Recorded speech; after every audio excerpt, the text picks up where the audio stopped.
E.J. Manuel has all the physical skills any team could ever want in a quarterback. He's 6'5", 237 pounds, and was the second fastest quarterback at the Combine. But with everything that happens right after the ball is snapped in the NFL, Manuel needs to convince scouts he can get the job done. You'll take your eyes to a safety.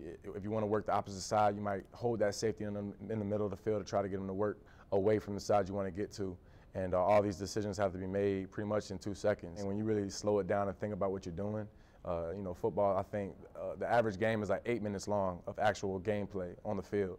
And, the game happens very fast, and all the other time in between is just, calling new plays and huddling up and things like that. Manuel threw for 23 touchdowns last season and ran for 4 others. But make no mistake, this big quarterback has a big arm and likes to use it. This is kind of an era of a new wave of quarterbacks. Who do you emulate or try to model yourself after, if that's even fair to ask? Yeah, well, I definitely emulate Peyton Manning. We may play, as far as our styles, I could probably run better than him, but I definitely try to emulate his leadership, the way he prepares for games, his passion for football.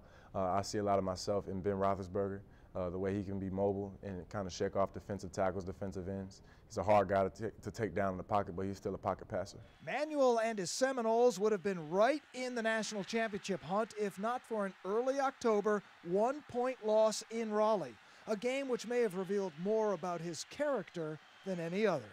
How'd you guys lose to NC State? Yeah, we lost the game. I don't necessarily, I'm not going to disrespect those guys by saying, we shouldn't have lost this and that. Granted, of course, we feel like we shouldn't have, but they earned it. They beat us. It was a tough pill to swallow. It still not necessarily haunts me, but, it's definitely one of those games you wish you could have back. It was hard, though, wasn't it? It was tough, but that happens. It's sports. Everything's not going to be a Cinderella story. You're not going to go.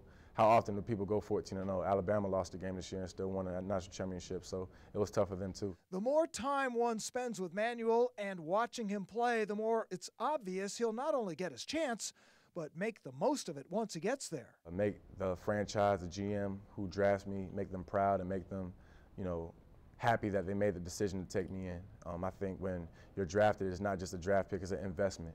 And I think the only respect that you could give back to that franchise or back to that GM is by going out there, giving your all. And Manuel plans to do exactly that, wherever he gets picked.